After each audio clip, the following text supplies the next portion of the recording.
Okay. So it's important when you come to sit that you're comfortable. So take the time that you need to find this comfortable seat. And actually, what I'm going to plan to read will allude to the act of sitting. I hope that you can hear me. I need to, I'll move a little closer, but I feel, okay, thank you, Nancy. Because I moved up a little bit closer to the screen. And I know that in Shavasana, oftentimes my voice is low to begin with, but I'll have to remember to come up closer to the screen. So adjust yourself so you're absolutely upright, which means that the pronated palm position can really help. Pressing the thighs down and articulating the armpit chest from the back to the front. And you can do, yes, Mary Beth, any method to bring the shoulder blades flat on the back that we've done. And there are many. Palms in front, out to the side with the palms up. And then, of course, place the hands lightly on the roots of the thighs. And now close the eyes. Keep sitting and be aware that sitting is happening. Breathing is happening. Quieting the body. Stilling all the habitual ways of moving. And we all have that, be it turning the head or leaning to one side. It's just habitual patterns. Again, breathe and know that sitting is happening, that breathing is happening.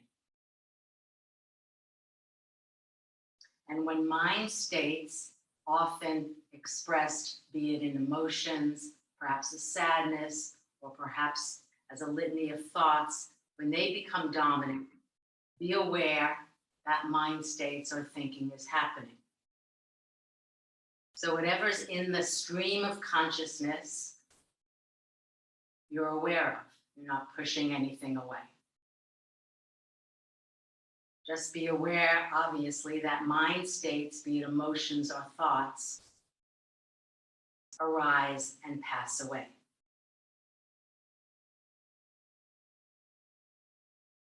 Be aware of the changing nature of these mind states. Not a problem.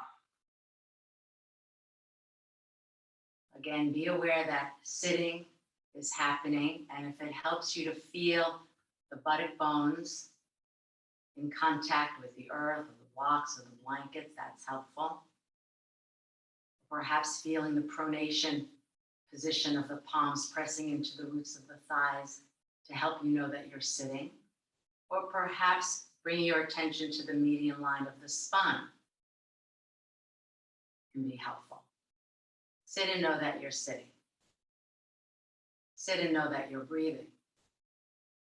Sit and know that mind states might become dominant. They rise and pass away like clouds in the sky.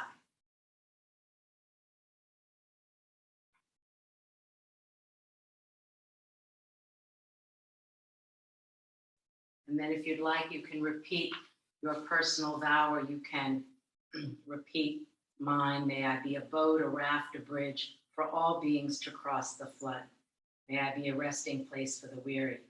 May I be medicine for all who are sick. May I be a lamp in the darkness for those who are lost. May I do so as long as earth and sky and galaxies exist.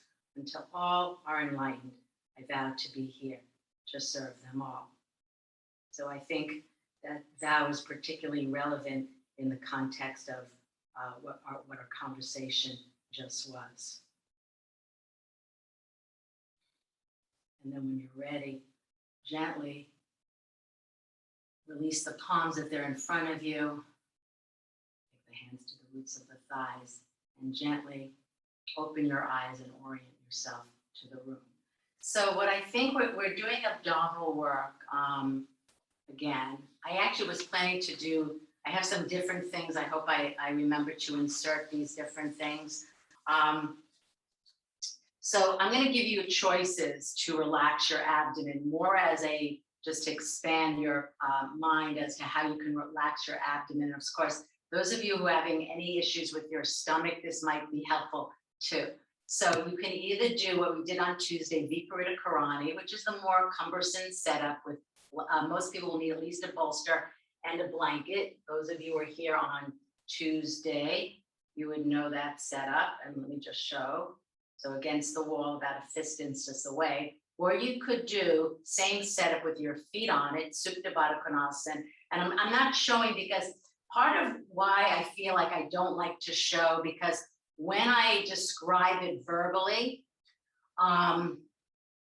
this is an opportunity for me to know if you know what I'm talking about. So I think this is in some ways much better than, this kind of show. I mean, most of these poses that we do, and then you've done before.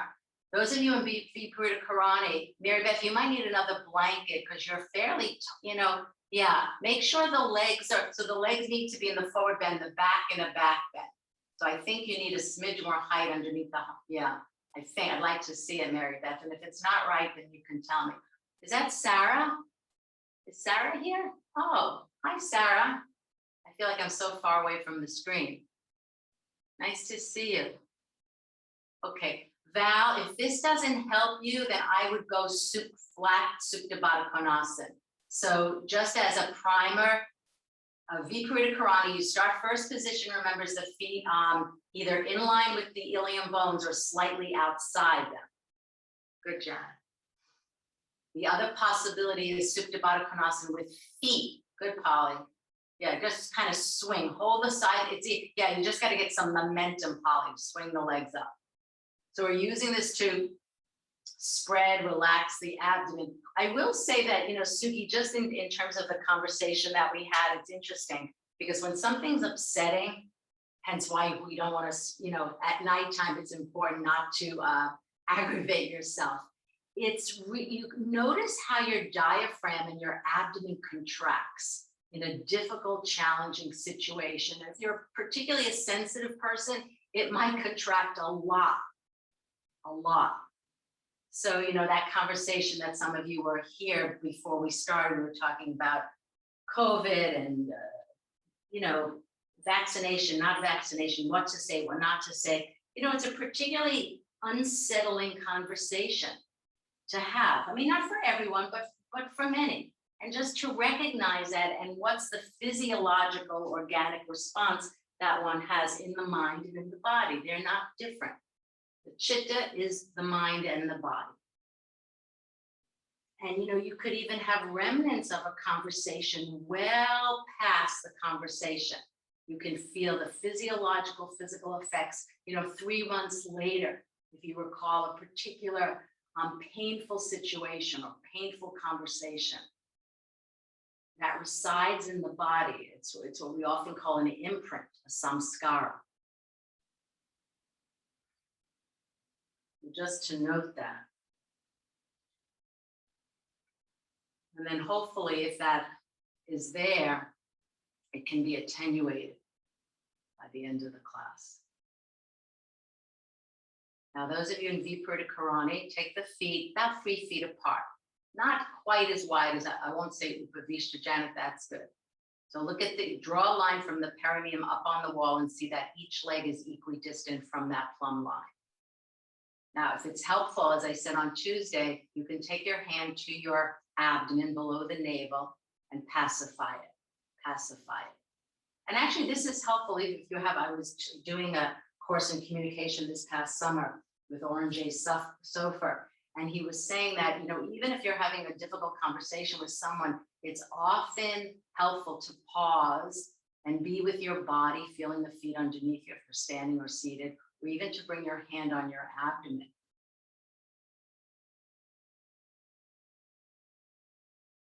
And of course, this is a way of regulating yourself. The arms can go out to the side to open the chest so you feel lots of space, because that's what this pose is about, space, relaxation of the abdomen and the diaphragm. Okay, now everyone will be in either Supta Baddha Konasana with feet on the bolster and Viparita Karani, now soles of the feet together. Sometimes it's nice just to remind you, you can put a block, particularly a foam block or an egg-shaped block, that works really well. Soles of the feet together. That's it. Press the feet strongly and widen thighs away. And be interested in these 3, that's good, Janet, these 3 positions. So hip width apart, wider, and now Baddha Konasana. Which one do you feel the diaphragm, the muscle of respiration, more in what I call a rectangular shape? The top and bottom sides are long, the end sides are shorter. And then you'll know if your diaphragm is very tense for many reasons, and it can be physical. Certainly there's GI issues, not just psychological issues. It can be tight. You'll know which iteration of Vikrita Karani to work with. We typically do all stages. Polly, see if you can drop the heels maybe a little. Can they walk them down toward the perineum, like drop the heels down a little bit closer to the perineum?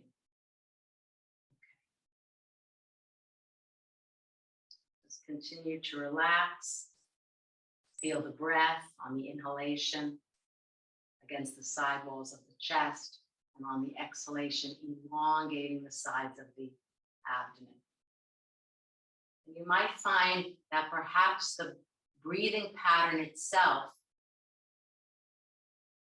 the in-breath is even to the out-breath, perhaps at a 4 or 5 count rate. And that you're taking perhaps 5, 6 breaths per minute.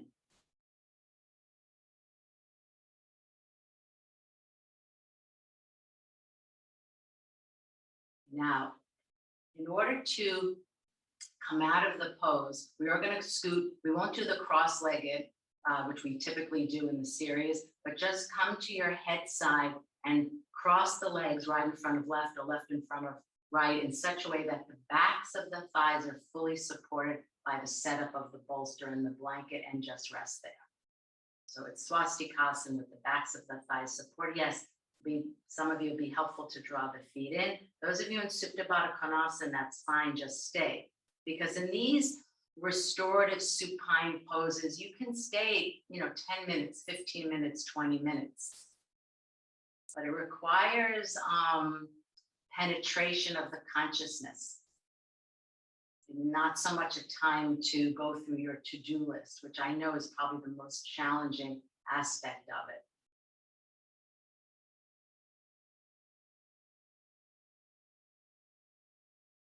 Now just observe the diaphragm, the abdomen. Again, if you need to place your hand on your viscera, that's fine, just to encourage that relaxation. Okay. Change the cross if you haven't already. Go slowly. And just again, mentally note which position of Vikrita Karani, many of you did that one, was most relaxing for you. So in this way, you use your time well to observe, to do a self-study on your own body. All right, now everyone take Dvipada, just hold the shins or the backs of the thighs. Flex through the feet. Open up the soles of the feet, spread the toes. Okay, now we're going to do one last one. We didn't do it on Tuesday. I want you to do Supta Panagusthasana 2. But not so much to get better at Supta 2 or to open that groin up from side to side, but do it for space in the body. If it helps you to use a wall for your extended left leg, that would be fine. I'm going to take the right leg in first. So again, I want you to think of these poses as much as they are for your physicality, they are for your physiology and your mental and emotional bodies. That's it, Mary Beth. So you all know this one. You're on your back, preferably at a wall. Do indeed decentralize. I'm going to insist that everyone decentralize the left leg. So if you're near a wall, take it for your left leg. So you're in supine tadasana. Supine tadasana. Press the heels. Okay, now take the left leg off to the side. So you're the reason why we decentralize is we're doing it today for more space, but also that the groin opens. It's easier to balance the pelvis. So that's the physical part of it. Okay, now take the right leg out to the side. Reaching through your left arm and turn your abdomen from the right to the left. Supta Panagusthasana 2 to the right. Julia and others that have a corner, that's a wonderful way to work. Create space. So it's not so much about how high you can get the right foot to the right shoulder. It's more about space between your inner thighs, space across your abdomen, and space across your chest. You should feel vastness in your being. Vastness. Now take the right leg up, extend it to the wall. Wait there. Decentralize the right leg. And when I mean decentralize, I don't mean like you don't have to take the leg a foot out. 3 inches. Right heel comes out. 3 inches, I'd say. So you're getting width across the perineum. And then when you're ready, extending through the right arm. Thanks, Andy, for doing that, yeah. Take the, yeah. No, it's good if I can see you, but I'm not. And then take the left leg out. Decentralize. Again, not so much about getting more open in the groins, although that would be nice. Keeping that left foot parallel to the floor. But do this for space.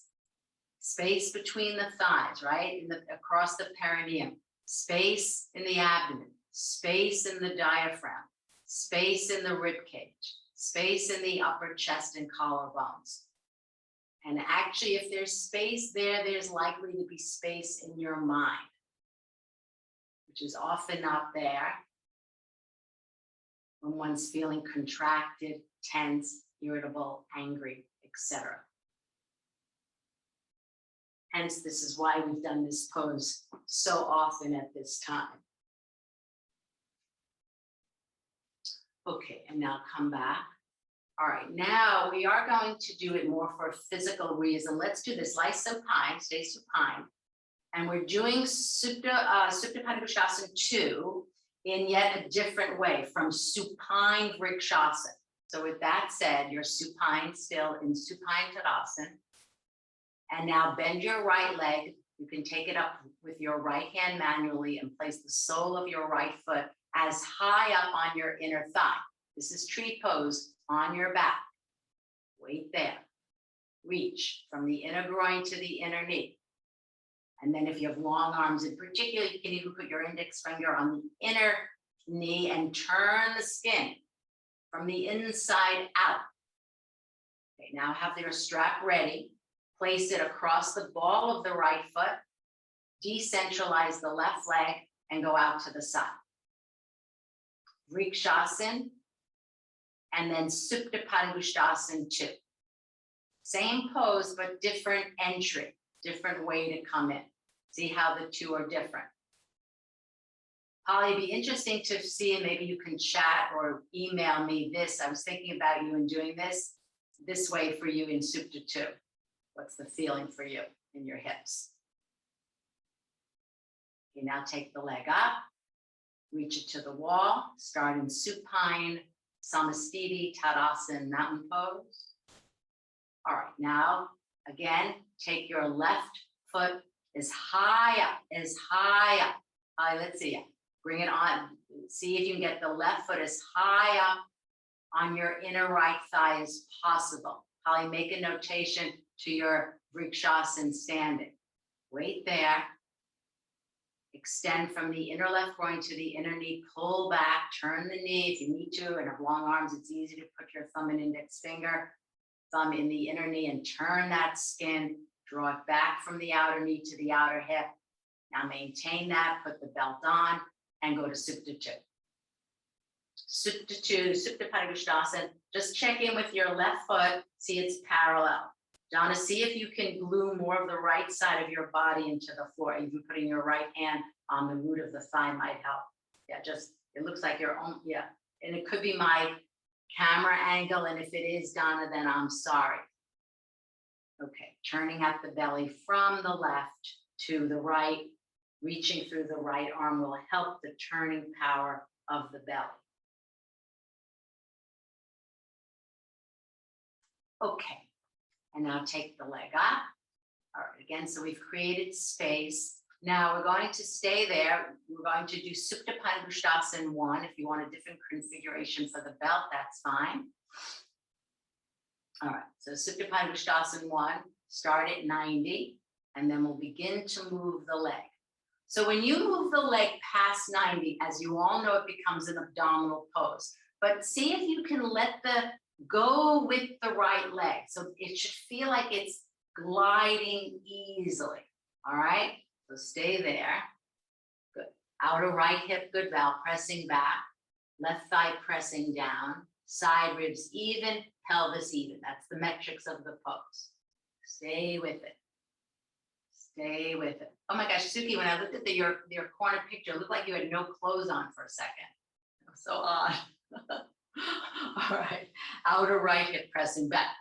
Now, those of you who were here on Tuesday, I did it with the traction belt.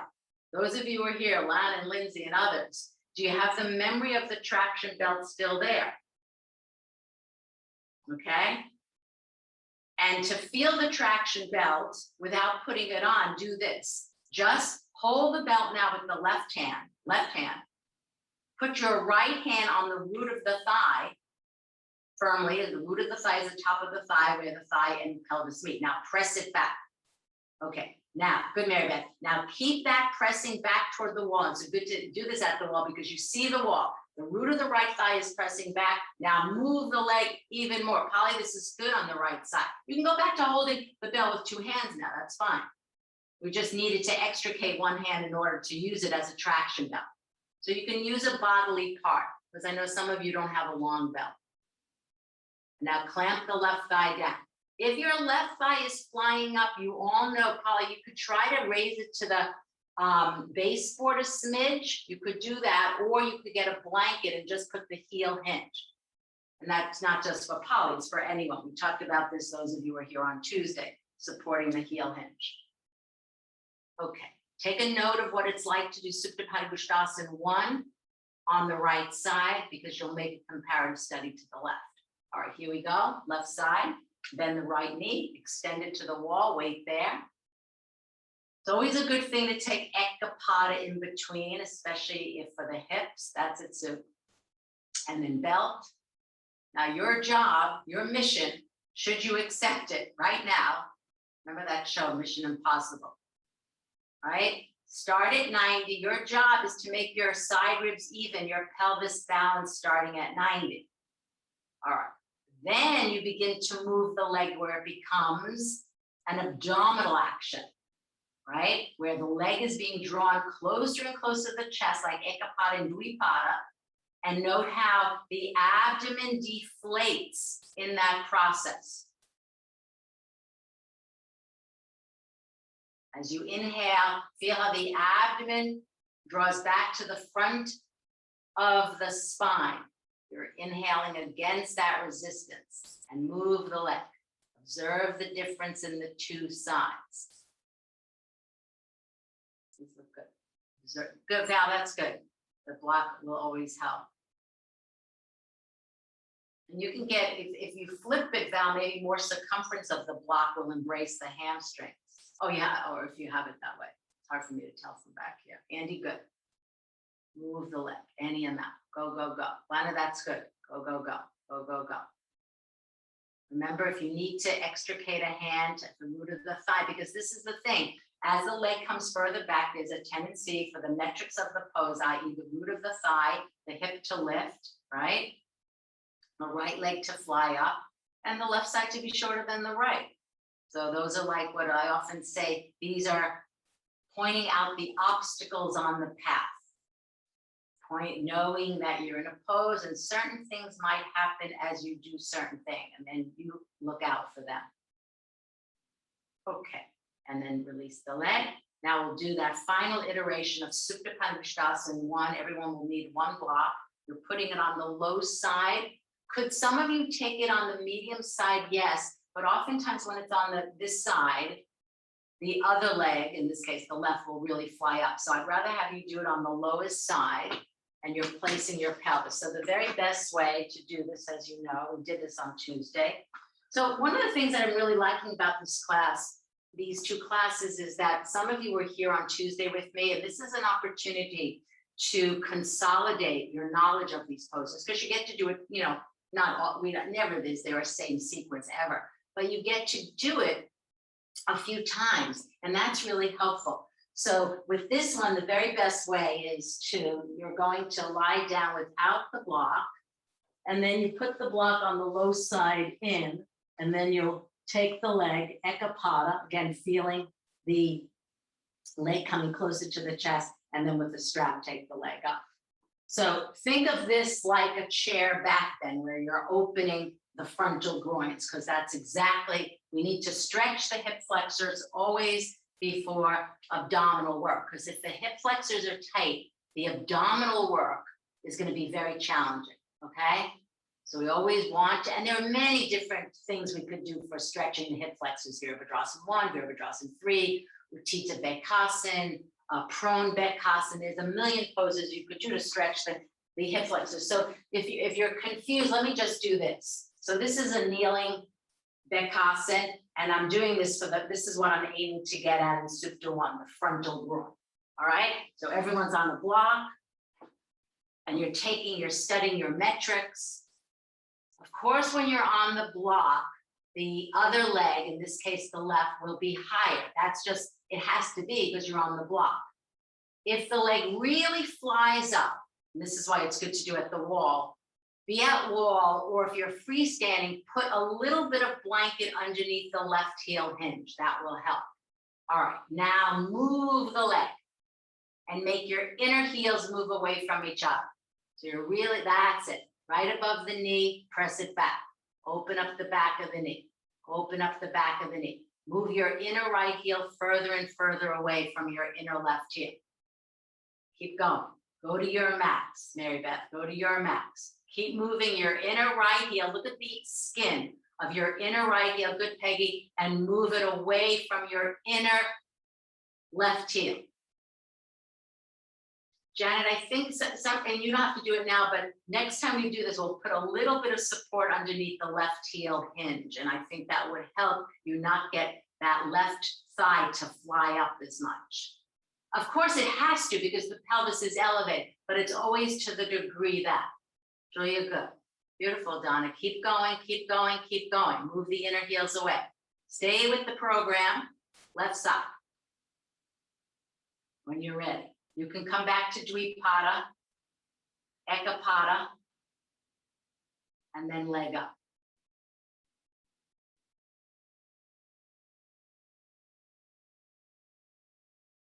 If this is not palatable, you can do prone Bekhasan, Ekapada, or a kneeling lunge position for your hip flexors, or a standing Bekhasan, a standing Virabhadrasana 1.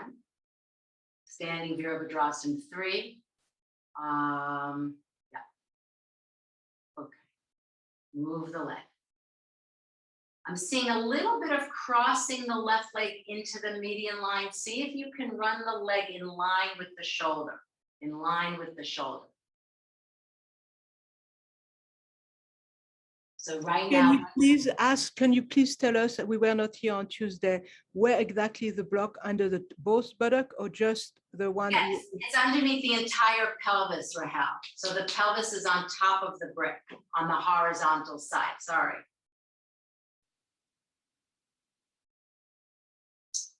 Okay, now that's good with the block behind the hamstring. Going. Okay, and then take your leg down, bend both of your legs, lift your pelvis off the brick, extricate the block. Dvipada on the brick should feel really good. Extricate the block from underneath you, and wait there. All right, now we're going to take the next phase on. You know, I was listening to, some of you know I have a hydro, this rowing machine, and there's a man who's an Olympic bobsledder, I think Peter Donahoe, that does these videos on strength and mobility and works with resistance bands, and he does a lot of work on the core, and it's very, very different kind of work than we do in yoga. You know, in some ways our yoga postures are, I would say, fairly confined to, you know, maybe 10 poses. Of course, all poses are abdominal in some level. But I want to get into some of these today, if we can. So we're going to do this. And again, this is not from BKS Iyengar. So we're going to go back on our side. And I gave you this on our back. I gave you this instruction before. So when you were in Supta 1 on the right side, I said, move the inner heels further and further away from each other. So here's my inner heel skin of my right leg. And of course, the inner heel skin of the left leg is moving away. And then what I'd like you to do is hold the sides of the mat.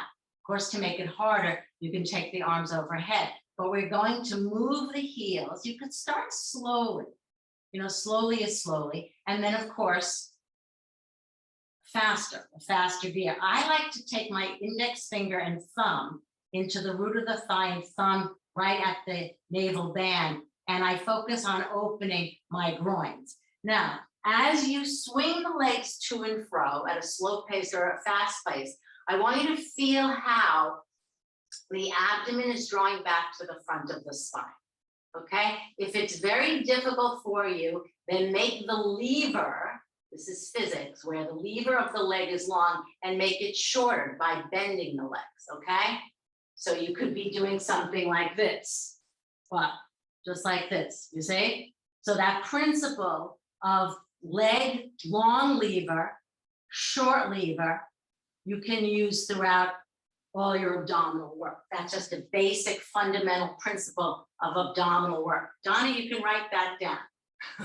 Okay, all right. Long lever, short lever. Long lever, good. Short lever. This will give me an idea of how, what I'm going to do. Yeah, you need not bring the heel completely to the floor of the descending leg. All right, let's see. Now, those of you who find this easy, Lana and others, and go to the next stage, take the arms overhead. Take the arms overhead and move the inner heels. If you've had enough, take Dvipada as an interlude. Move the heels. Legs are straight or they're bent. Arms are down by your side or they're straight overhead. Okay, everybody come into Dvipada. Now, have a block nearby, actually 2 blocks, just in case some of you will take the arms overhead. So, getting back to my method, our method, Iyengar yoga. So usually when we think about abdominal poses, although we did them last week, and again, for those of you who weren't here last week, when I did the standing poses from an abdominal point of view, it is on the website under Body Wisdom, and there are 2 lessons there. Okay, so generally speaking, when we think about poses that address the abdomen, we call them Akunchanasana poses, Akunchanasana, meaning abdominal work. We actually begin with Urdhva Prasarita Padasana, UPP. That's sort of the index, the benchmark. So until that is consolidated, we don't usually go on. Although let me tell you, there's a lot, even if you can't do UPP, there are ways to work, all right? So you'll have a block. Some of you will want to make it more challenging so that your arms can palm it. And when you're palming the brick, by the way, have the block in this configuration so you can palm it in that way. All right, and then you'll have a block. I'll show this. So I want to spend some time here because I really want to get this down, and this actually informs us about rock and roll. All right, so watch. I'm lying down. I'm going to hold the sides of the mat. I take Dvipada. Again, observe how the thighs are coming closer and closer to the chest against the resistance of the abdomen moving back and against the resistance of the inhalation. Then I'm going to stretch the legs to 90. Now, because you've done Supta 1, some of you who are more flexible, Annie and others, it'll be easy for you to go beyond 90, but I want you to find 90. And if you show me in profile, I'll be able to tell. Then what I'm going to ask you to do, we'll stay for a second there.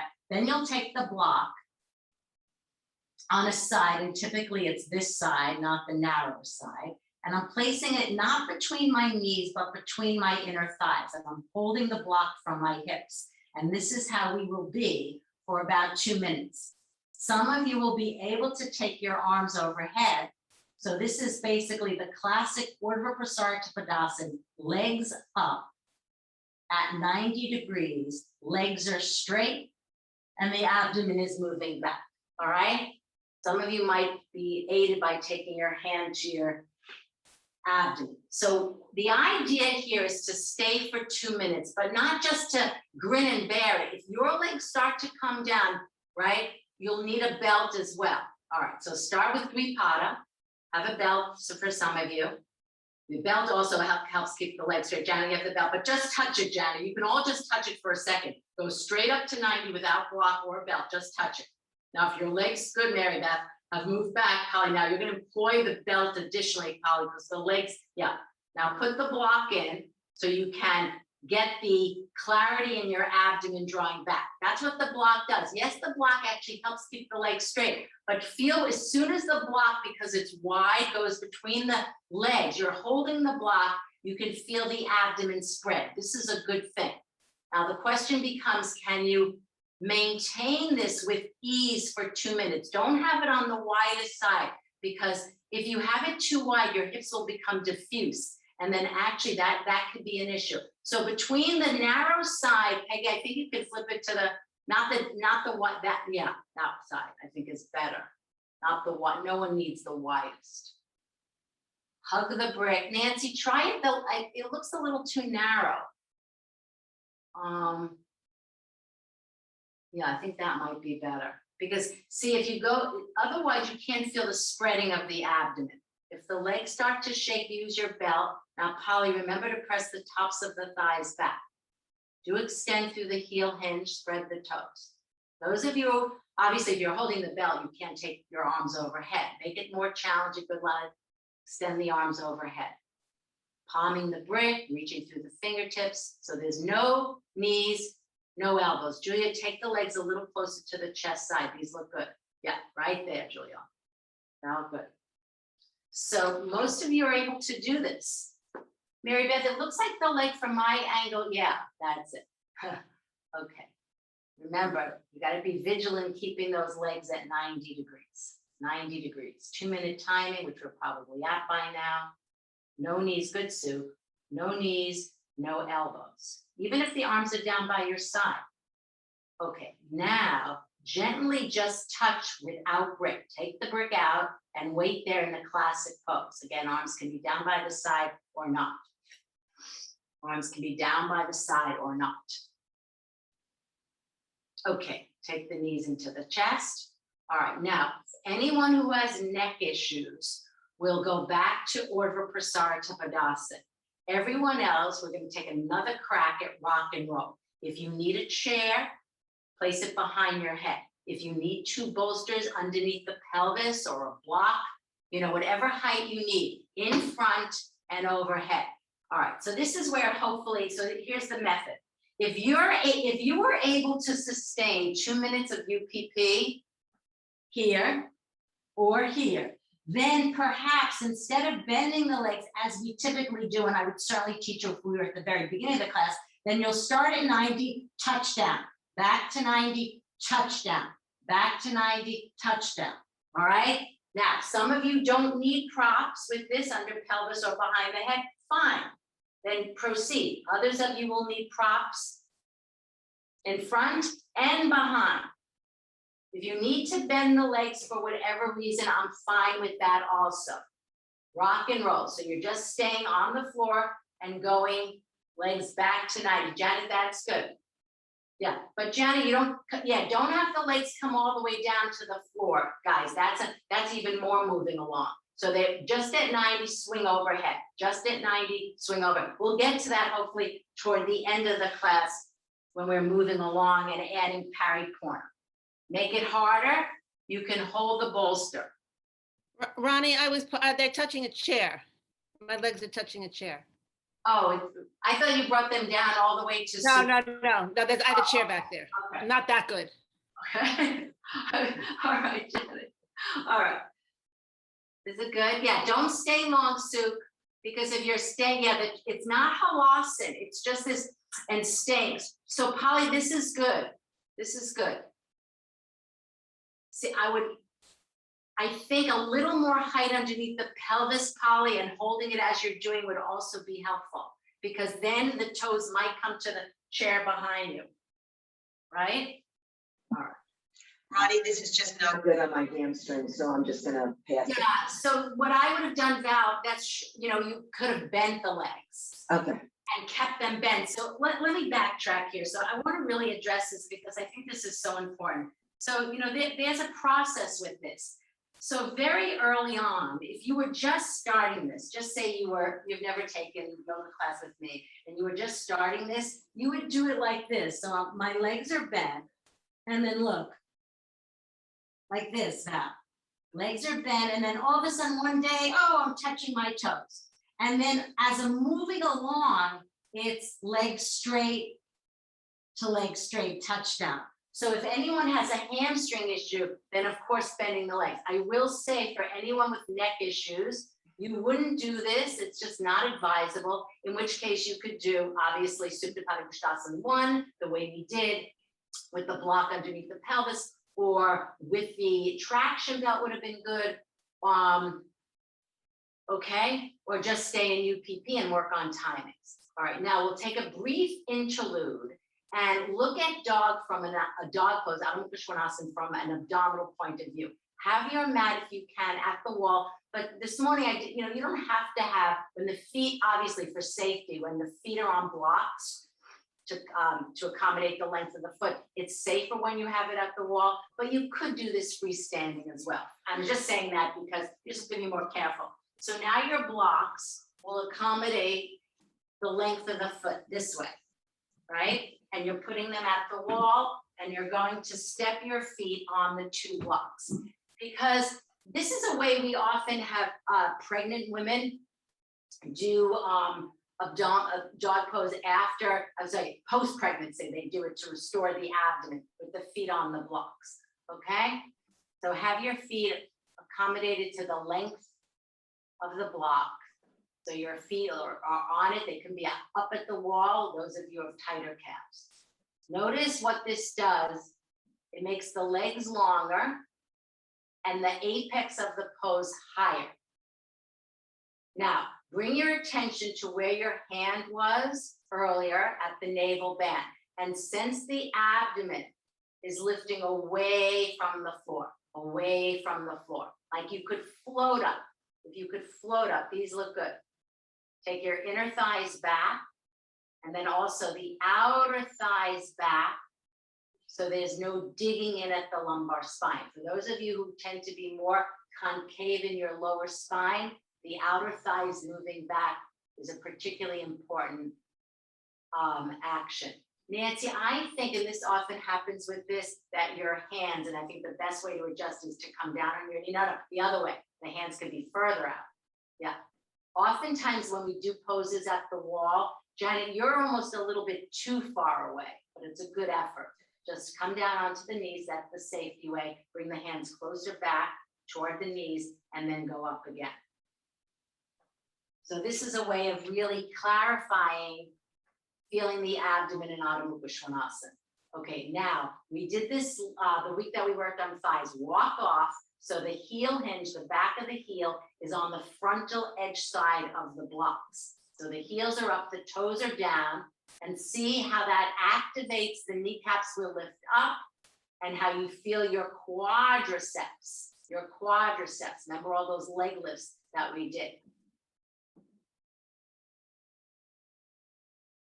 Okay, now completely come off the bricks so that the heels are down, whole foot is on the floor, and raise your toes up. So these are different iterations to open the backs of the knees. So heels are, that's it, Julia, right in front of the bricks, pressing down. Use the bricks now like a wall. The bricks are now like a wall. So if you didn't have a wall and the teacher told you to do dog pose at the wall, you could do dog pose with the bricks and the heels there. You need to come down. That's fine, just rest in child's pose. If you've had enough weight bearing, you can do modified warrior 3. Okay, and now everyone come down.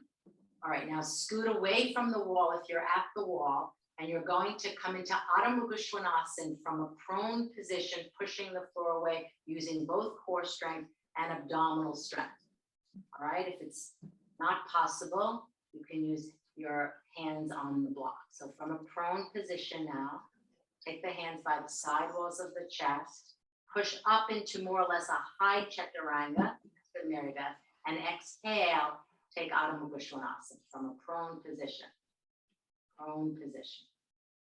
All right, now it's another abdominal, pointing out the abdomen in Adho Mukha Svanasana. Bring the feet together like you're balancing on a beam. Feet together. The big toes don't have to touch, but you're narrowing it, narrow it. All right, feel the symmetry of the pelvis. Imagine you're on the bricks with the height of the pelvis. Okay, now we worked on this all last week in terms of the standing poses for and from the abdomen, right? Can you lift your right leg from your abdomen?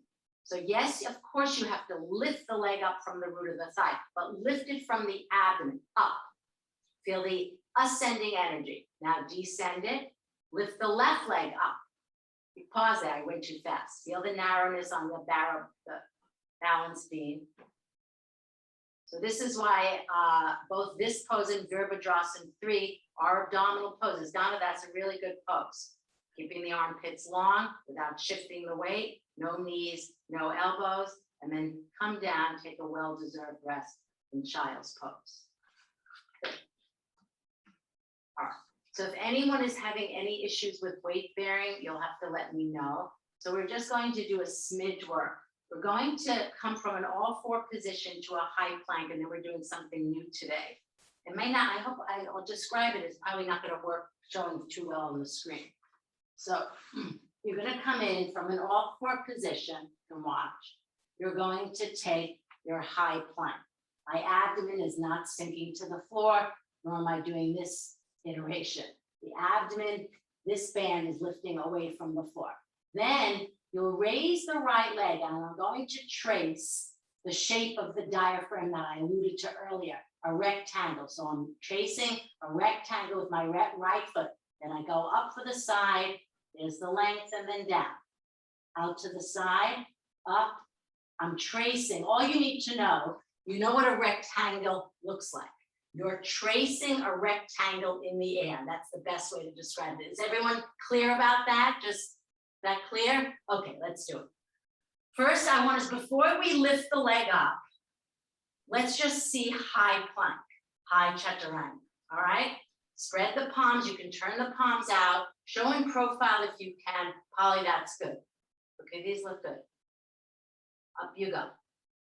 Wait there, Julia, good. Tailbone in. Because we did UPP, find UPP in this high chaturanga. And good, Peggy, find UPP. Good, Nance. All right, come down, rest there. Although we could work on timings too, but I think not for today. All right, now, you're gonna come back to the high chaturanga, and then you're gonna trace the rectangular shape of the diaphragm in air with your right foot. Come down, rest if you need to, lift the left leg, trace the right angle. All right, let's do it. Here we go.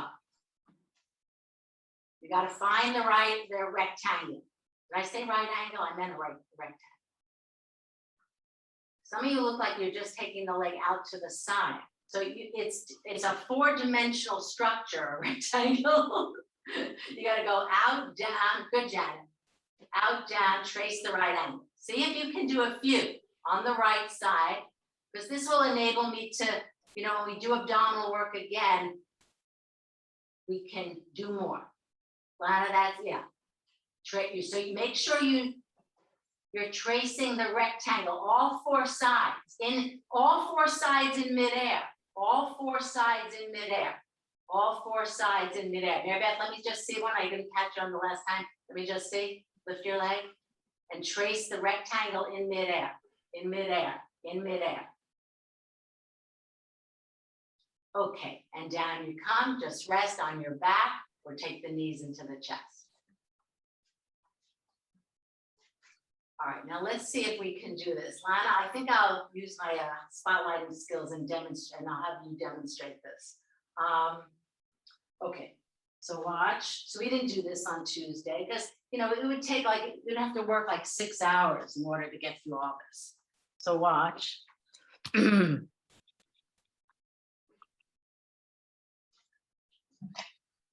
Okay, so you're going to do, oftentimes this is called bird dog, but it's similar to Virabhadrasana 3. So you're going to take high plank. Let me just get this off so I can see you better. Hold on, Lana, just stop for a second. I just want to see you better. Okay, take a high plank. Now, remember that that's a good put, and her Virabhadrasana 3 is excellent. So now you're going to raise opposite arm, opposite leg. So you just did the opposite. Yes, that's it. I know it's challenging. So be with you. That's it. So this is challenging, opposite arm. We addressed this in Virabhadrasana 3. All right, that's good. So that if you haven't done this, this will be tricky. You really have to find that fulcrum point, your abdomen, before, for most people, raising the leg is easier, raising the arm isn't. So what I would do is raise the leg first and then quickly extend through the arm versus raising the arm and then the leg. I mean, everyone might have a different way of doing it, but first find your abdomen, raise the right leg. All right, so I'm taking, Lana, thanks a million. All right, so let's just see this. Okay, so now everyone's on the gallery and I can see. Okay, so let's do. Okay, so what I will do is this, take your high plank and now find your abdomen, lift your right leg, then quickly raise your left eye. And I mean quickly, we are not staying long. We are not staying long. Have the palm facing the midline versus down to the floor. I know it's hard. Descend that leg. Right now, quickly raise your left leg. That's it, Mary Beth. Quickly raise the right arm because I think it's harder raising the, Janet, take the pelvis a smidge lower. Donna's pelvis a smidge lower. Julia, that's it. So we did a lot of this work in Modified Warrior 3. And of course, if one isn't weight bearing, just as an aside, going back to last week's lesson, then one can always do Virabhadrasana Modified Warrior 3. Janet, that's good. Okay, now we're going back to UPP because we haven't finished it. We just did the first part, the classic 90 degrees. So we worked on this with a great amount of rigor on Tuesday. So we're going back to UPP and then we're working toward the final pose where the legs are coming up against gravity. But before we get there, we're doing this. So watch. We're going to take the legs up to 90. That's kind of where we left off some time ago. And then I'm going to have you bend the, actually we'll keep the legs up in the air and then just with movement, take them to about that 30-degree mark. And then you'll take the knees in, legs at 90, and then with movement.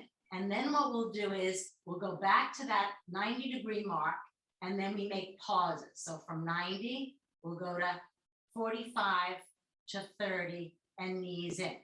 The closer you get to the floor, there's more likelihood of the overarching the back. Now, Val, to speak to your question, so if you like, you can put your hand here. So I'm putting my hand in the natural concavity in my lower back. And this will remind me when I go down without pauses or with pauses that my back, lower back is not overarching. It's a good thing, right? So I just put the back of my hand tucked in to remind my abdomen to stay back. We didn't do that part on Tuesday, but now based on your question Tuesday, that might be helpful. Okay, this is not easy for many people. Now, if you're not doing a double leg, then do 6 to make it an even number, one leg. Okay, so now 6 of them to make it harder, take the arms overhead. All right, with movement, Andy, 90 degrees. So you're doing without the pauses first. Without the pauses first, getting movement, then knees in. This is the way I like to teach it because it's a moving along. So the knees come in, Peggy, that's it. Legs go up, with movement, go down, knees in. Make it lyrical, that's it, Nancy. All right, then some of you have already moved on. Then you're doing the pauses, 90, 45, 30. Tuck in the back of your hand and make sure your abdomen is not puffing toward the ceiling. If you need a head support for your neck, take it. This is not easy work. The supine abdominal poses are challenging. Pauses are now being added. And then we'll go against gravity, which is the next stage. So all of you seem to be getting with gravity and with pauses. So we'll go on in a moment with movement against gravity. These look good. Okay, so that becomes sort of just to explain the method behind the madness. This is not the way you find it on Light on Yoga. Okay, so now we're doing this. Watch, same exact thing. I'm taking the knees in, and I really, extending through my heel hinges, which help. And I often use this, I'm putting my hands just to propriocept, I'm using my thighs, heels out to 30, and then up to 90. So that's against gravity with movement. I do 5 times like that. Then obviously we add the pauses, 30, 45, and 90. So it's in order of difficulty. And then if you find this difficult, then you could go back to, when we're doing the pauses, then go back to the movement, okay? All right, here we go. So now we're working with movement, pushing out. Julia, that's good. Push out with movement. Then you'll push out with pauses. That's it. So the legs are, I know, Janet, that's good. Fine. The legs are a little bit bent, so be it. That's it. Push out and then pause. Yes, 30, 45, Donna, yes, and then 90. Yes, now push out, like almost like your feet are like a snowplow.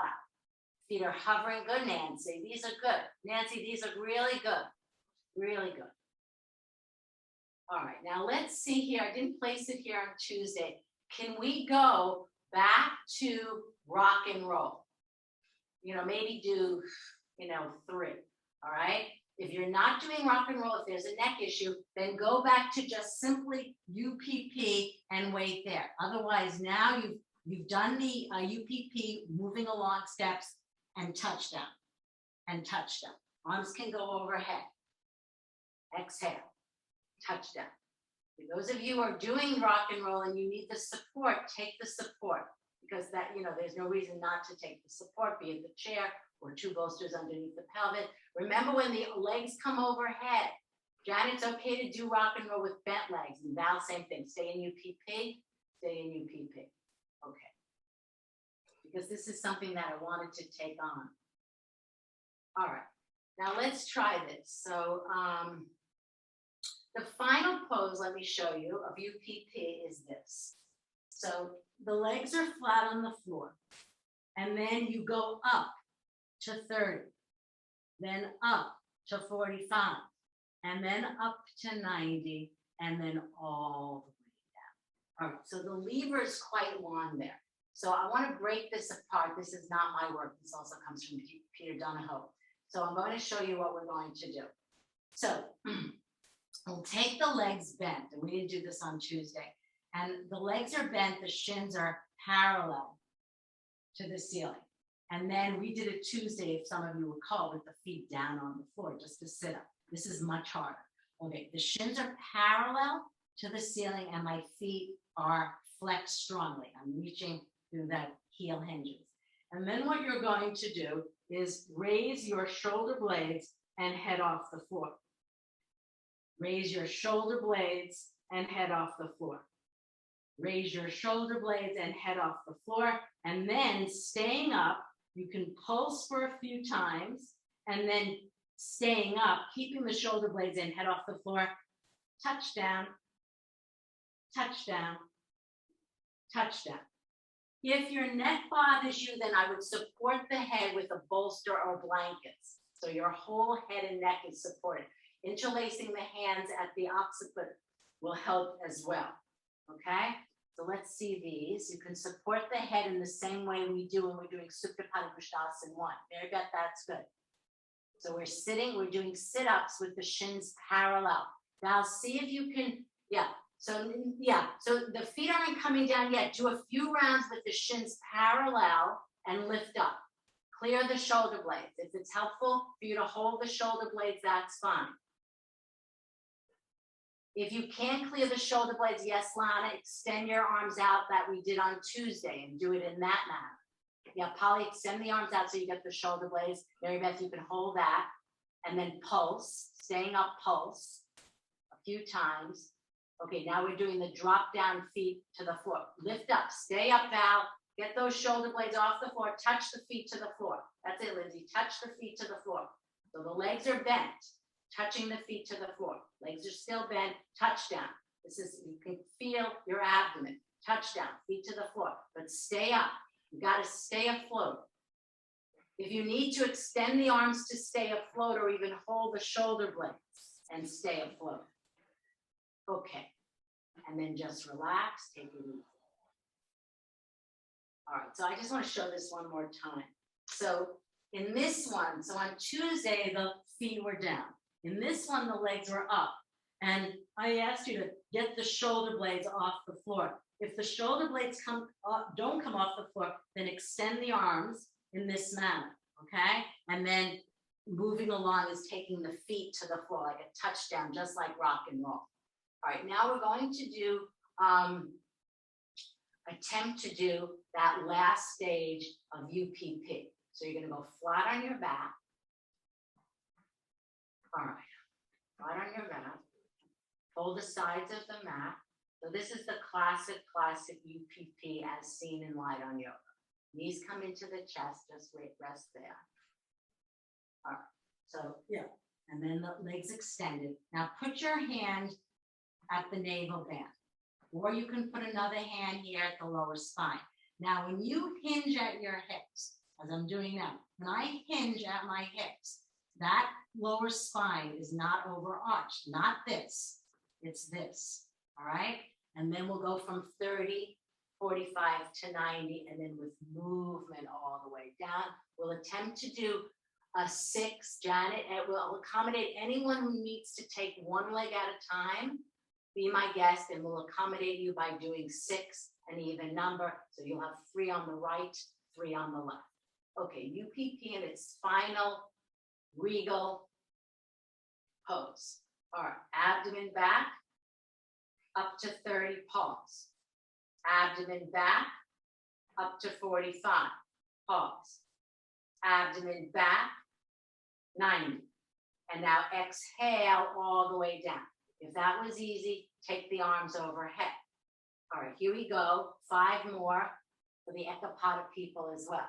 All right, wait there, abdomen back, up to 30, up to 45, up to 90, and then exhale, one long line. Keep reaching through the heels. Don't even allow yourself to hear your heels touching the floor. Okay, 4 more in that manner. Good, Mary Beth, arms are overhead. The arms overhead, I know it's harder, but in some ways it makes it easier because you can really feel the elongation in the abdomen versus when the arms are down by the side. So if you've never done it with the arms overhead, and you can even hold a dowel or palm the brick, that would be helpful. Okay, so that's, I think everyone has 2 more to go or 1 more to go. Keep the legs straight or do the one leg, Janet, as you're doing, or you're doing that iteration. Okay, that's fine. So I'm glad to see some of you have returned back in time to an iteration, good Andy, which was palatable. Hence the reason why we did this sequence in exactly that way. All right, now I think we'll get ready to do Ardha Navasana, and we'll go to the classic pose from the get-go and see how we do, because we did the sit-ups. So in Ardha Navasana, the hands are interlaced behind the head, and the shoulder blades come off the floor, and you raise the legs to 30. And then you come back down, you change the interlace. So we usually do 2 of them, okay? Let's see how we do with this. Now, again, if the shoulder blades don't come off the floor, which is typically the case unless you practice this regularly, then you have 2 options. One, you can hold the shoulder blades as I'm doing, or you can do as we did on Tuesday, extend the arms. That seemed very, for most of you, that really worked well. So we're lifting the shoulder blades and the head, and then the legs. Or you can lift the legs, then the shoulder blades and the head. Now I find it, again, usually more palatable if you lift the legs first and then quickly raise the chest and the head. But those of you who want to make it harder, try raising the shoulder blades and the head first and then the legs. So this may seem, you know, redundant, but it makes a difference. Okay, let's do 2 in that manner, just 2. You decide if you want to raise. I think raising the longer lever is the legs, so that's why it's easier to do that one. Nancy, come up a little less. You're almost to the other half boat. That's it, reach. Yeah, so Nancy, so your eyes will be in line with the toes. Sarah, that's good. Look toward the toes. Look toward the toes. Peggy, I'm glad that you're using some head support. Try to relax the neck and the throat. Okay, and then release. Okay, those look good. I'm glad many of you employed the arm method. The other thing that's possible is if you have a dowel, you could use a dowel. That also helps people just holding on to something. Now we're doing the last and second Ardha where one starts in Dandasana and then draw the abdomen back to the front of the spine, and then you'll lift the legs up. So for some people, this is harder than the previous one. For some people, it's the opposite. So let me just show. So I've interlaced the hands at the occiput. I'm spreading the skin actually, which feels really nice on the neck. And then I roll back, I peel back, and then I come to that 30-degree position, legs are straight, and I'm looking past my toes, okay? All right, this is more similar to Paripornanavasana than the other Ardha Navasana. Okay, when you're ready, roll back, peel back, so that the chest is about 45 degrees, yes, and lift the legs to eye.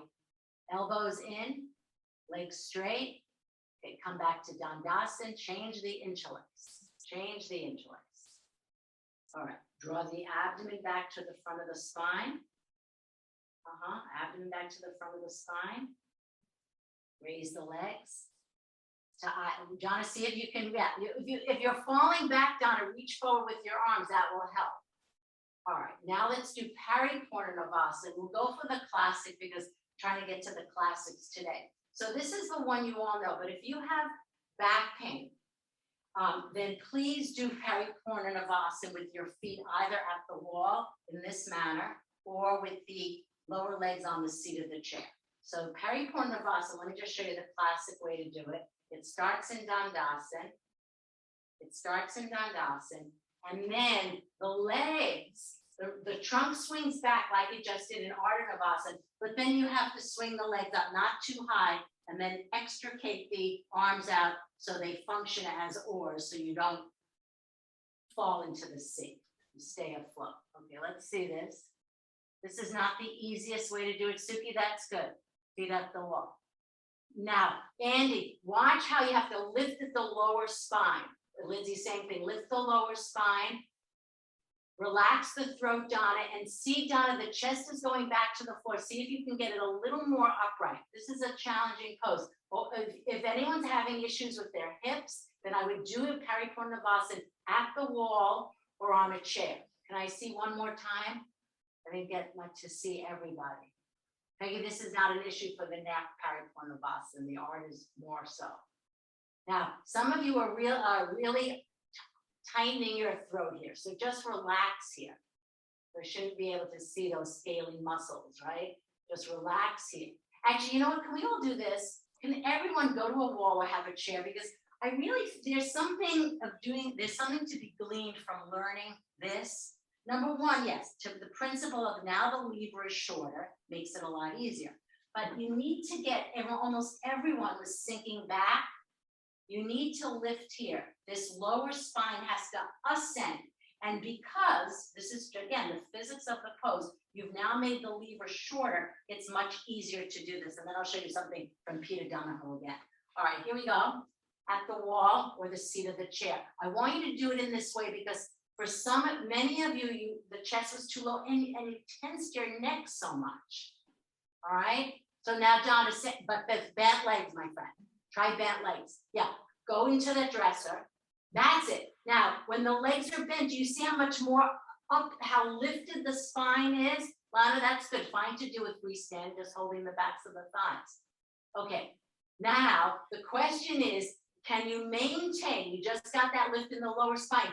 Give me one more Pariporna, but maintain that. You know what I'm saying?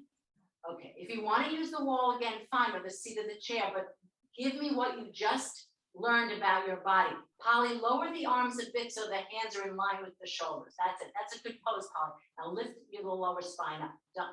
Good. Janet, that was really good. All right, now let's try this. So we didn't do, this is kind of fun. This is not Iyengar abdominal work, but it's kind of fun. All right, so now you're going to be kind of, here we were in this kind of, we did this iteration of Ardha Navasana on Tuesday. So I'm here, and then I'm coming up. I peel back, I press my feet, I go up. Go back, go up. Go back, go up, all right? So it's like pari potion, pari porna in motion, all right? And then you can even stay up and pulse up, all right? Here we go, pari pornavasana. Try not to tense your throat. I know it's challenging. Use your feet. If you don't use your feet, it'll be very challenging. That's it, Lindsay. You can even take the arms up, pull up. Yeah, go forward with the arms first and then pull up. That's it. Go forward with the arms and then pull up. That's it, Lindsay. Go forward with the arms and then lift up. When the arms are up, it helps you to lift up, right, Mary? That's it, Mary Beth. Peel back, Mary Beth. Go, take the arms forward, peel up. Lift the arms, everyone. Lift the arms, lift the arms, lift the arms, lift the arms. And peel down. I hope that was workable. All right, now we'll just add a quick lolasana in, and then we're going to do, Lana, you show that, we're gonna add Paripornavasana to the mix of rock and roll. So lolasana is this one. I have the blocks on the lowest side, could be the medium side, close to the hips, closer to the hips only than the hips. If you want them on the higher side, that's fine. From the back, my shins are crossed. And this is the one that once you're in midair and you're using all the actions that you just did throughout the hour and a half class. So I cross my shins, the blocks are on the medium side beside the hips, not here, because if you have them too far forward, the chest, you have them too far back, the chest stays more upright. So my chest is slightly forward, I draw the abdomen back, and then I just want you to lift the knees up.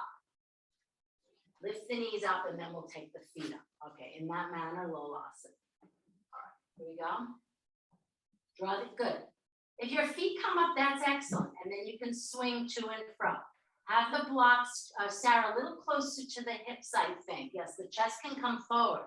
Yes, that's it. Draw, make sure, Sarah, as you lift your pelvis beautifully up, draw your abdomen back. So you're synchronized the abdomen lifting we worked on with the knees lifting. All right, abdomen drawing back, lifting up as the knees come up. All right, now attempt to get good, Mary Beth, the feet up. Press the, I think if the blocks are too high, Mary Beth, if they're on the tallest side, what happens, then the chest becomes too perpendicular and you can't draw on the action of the abdomen.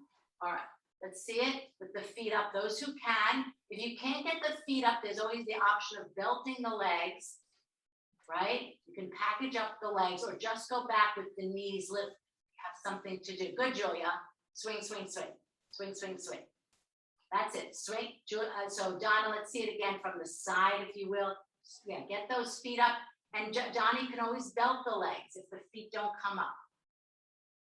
Okay, that's it. That's it. Get the abdominal action.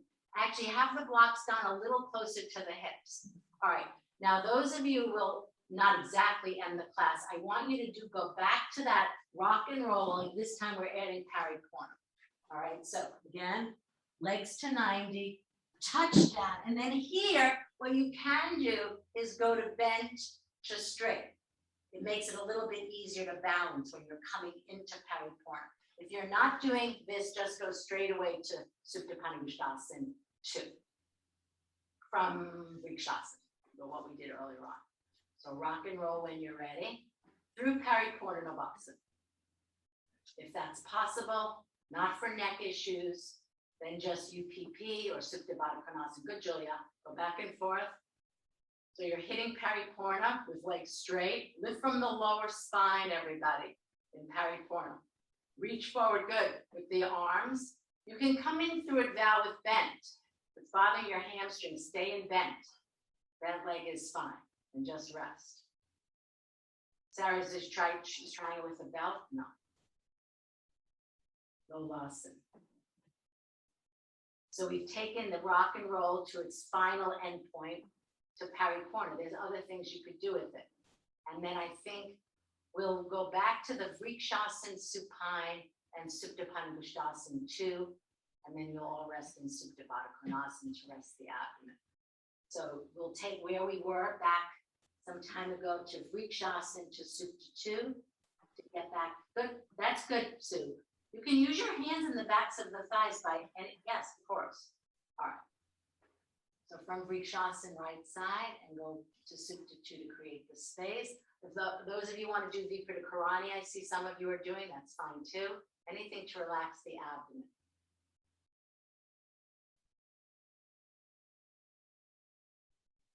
So what I hope that you get from these 4 classes that we've had on the abdomen is that you'll be able to incorporate some of them into your week.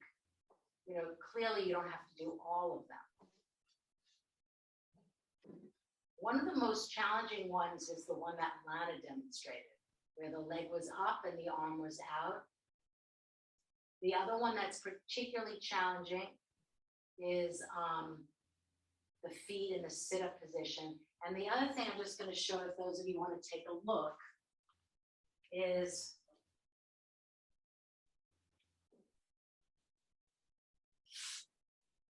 if you have a physio ball, something like this, you can do a lot of abdominal work. So I'll just show one. So my forearms are on it, and then I'm going to roll out and roll back. I kind of roll out with my arms, and this works the abdomen a lot. Or you can bring your shins on the ball and do something like this. Knees in, knees out. Or you can have your toes on the ball and you pike up and down.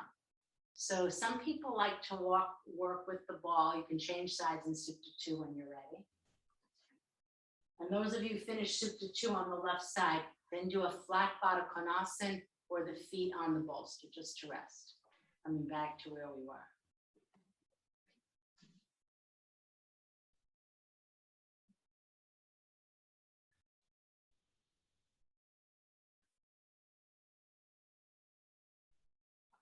Just rest there.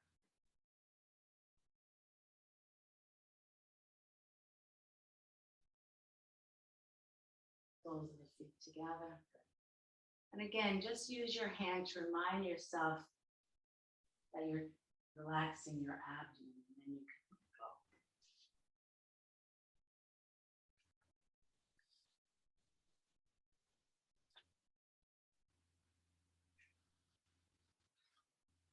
So again, these lessons are basically just to encourage you to practice, to reignite your mind or incline your mind toward doing some of the abdominal work, which is so important as it affects, as we saw last week, balance.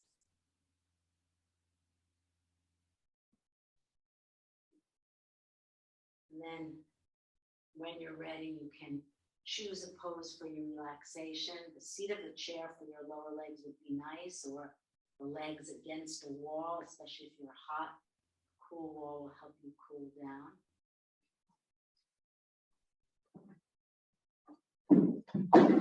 Know that typically, after you have a rigorous class like this, it can be hard, it can be challenging to segue into Shavasana.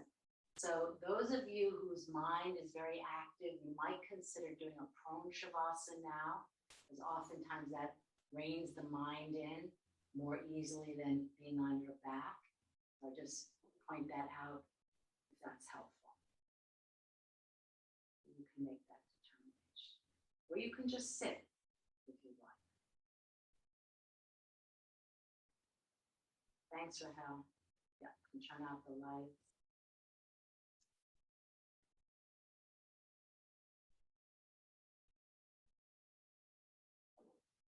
And see if you can embody your own body now.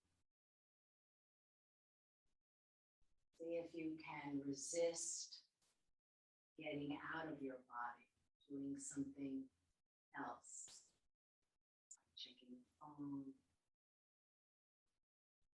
Just resist any getting out of your body. Now let's see if you can literally find your home in your body.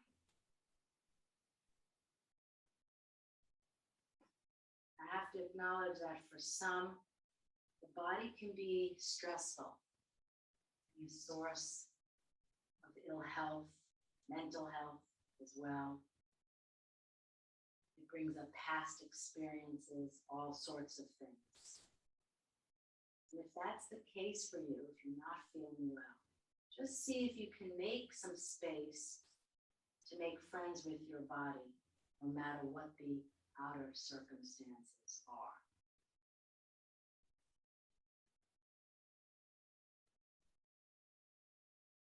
And again, if thinking comes up, certain mind states, sadness, grief, no problem.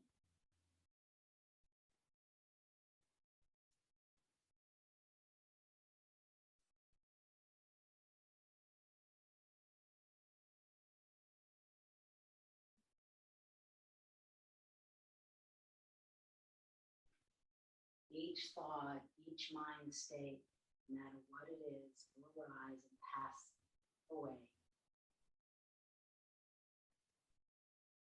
And let it take you home to your body. So not seeing a thought or mind state as an obstruction to anything.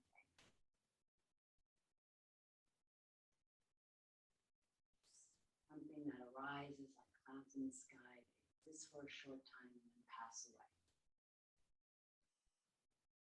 At some point, you come back to the body, lying down, embodying your body.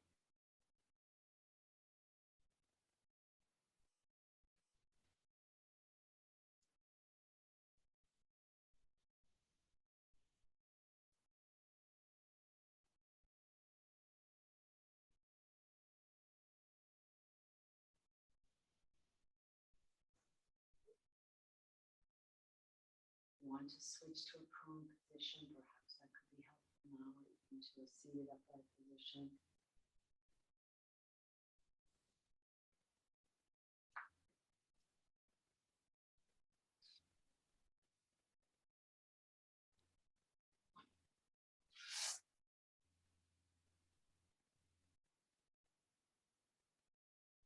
And notice the pattern of the breath.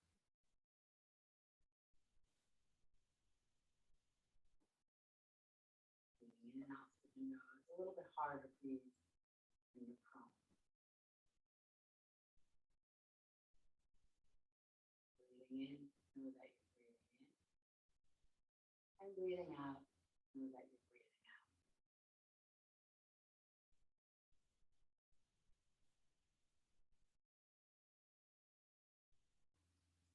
Knowing that you're sitting, knowing that you're lying down, knowing that you're breathing, knowing that there's a thought, knowing that there's a mind state.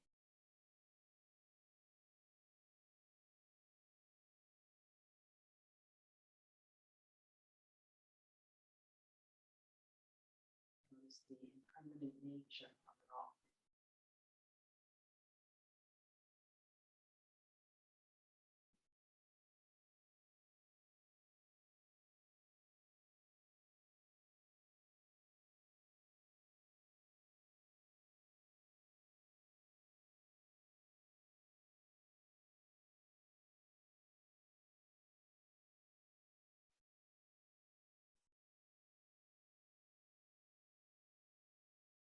Now, those of you who are prone, let's address you first. Slowly push the hands into the floor, come back to child's pose. And of course, you do use the abdomen to do that. And just rest in child's pose. You can even support the chest if you like. And those of you on supine, be it with the chair or flat, just draw the knees into the chest and slowly roll to